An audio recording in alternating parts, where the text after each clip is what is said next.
Well, hi, and a very good morning from Central Otago, in a place called Cromwell. I used to live here when we very first came to New Zealand. I used to live here. It's a pretty cool place. You can see a beautiful lake here called Lake Dunstan. Absolutely incredible. Yeah, apologies about the hat this morning.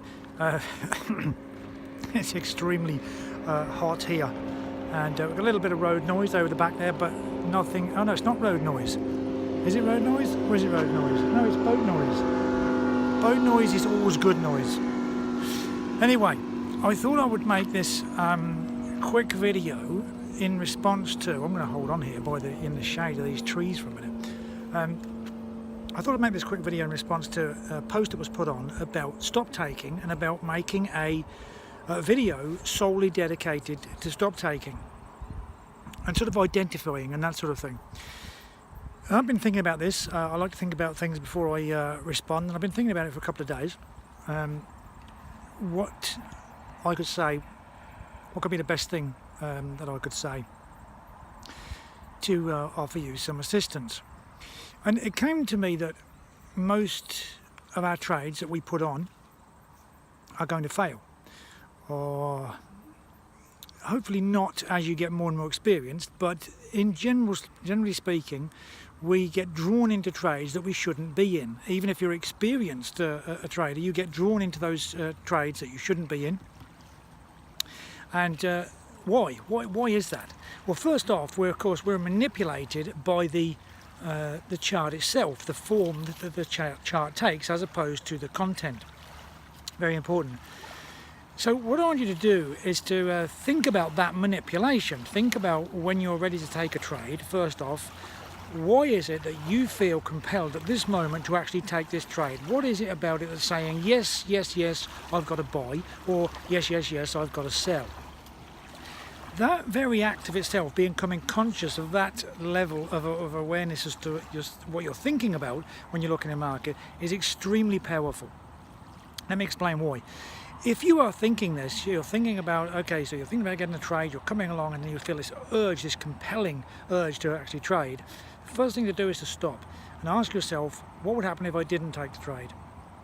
Second question, why am I feeling absolutely so compelled to take this trade right now? What is it about this trade, this very moment in time, that's making me feel completely compelled to take the trade? Now, if you can't come up with a really good answer as to what that is, the chances are that you're being manipulated into taking the trade. It's just a great opportunity not to take that trade. At that point, because everything obviously starts from there, we can work back from that point of actually wanting that trade. At that point, now go back in the chart and now look for that stop taking. So was it the stop taking that actually triggered the desire for you to trade, or was it just that desire to trade? Now, had you subconsciously seen that stop taking earlier? Well, now by going back and looking, you're going back to validate that. Very, very important validation before you take any trade.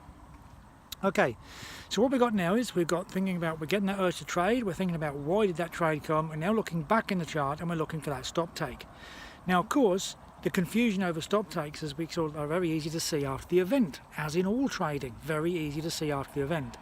Now, the problem occurs if you are just looking for the stop take. That's it. If you just look for a stop take and think, okay, now we're going to get into the profit release, of course, you're batting a sticky wicket, because you don't know if everything that was required before to make this a profitable move for the market makers, you don't know if everything has transpired, if everything's taken place, as it were, i.e. the accumulation. Okay. So stop takes are not in themselves the entry method upon which to base a trade, or to say, okay, now it's going to go. A stop take is really the trigger, if you like, to go back and say, okay, why is this here? Why has this stop take taken place? Has there been prior manipulation? Is there a well-defined high or low to the left that this stop take may be applicable to? Was there a high volume turn at that last position on the chart? Because if there was, and then you get a stop take around that area, of course that adds the weight to that stop take, because if there's a high volume turn, you know there's a lot of activity up there, So it's very important that you look at that and then correlate that stop take to what's going on there in terms of with the stop take around that high volume turn. So what I'm trying to get across in this message is that don't isolate stop takes. We look at them, and yes, we isolate them in terms of, okay, this is going to be good, this is now going to trigger it from here, stop take, we're looking for that retrace and then get in. Make sure that you have all the components prior stacked up that will then validate the stop take as being a genuine move. And finally, I'll just finish up on this video by going back to where I started. When you feel an absolute urge to trade, when you feel compelled that you are absolutely correct and you are about to make a lot of money, stop. Absolutely stop and go back and think about, where did that belief come from? Was it a belief that you generated within you as a means of looking back, maybe intuitively, or something came up and you put all this plan together? Or was it a belief that was very conveniently handed to you and urged you to trade? Because as you well know, if you've been trading at any time, any period of time, you'll know that it's very easy to get drawn into the market. That is the purpose of the form that the shape takes. Okay, so keep that in mind. I hope that's been of help. Keep asking these questions, because it encourages me to go back and think about what I'm doing, why I've taken the trades I've taken, and it enables me to go back and maybe offer some help and advice and a bit of guidance to you guys as coming forward.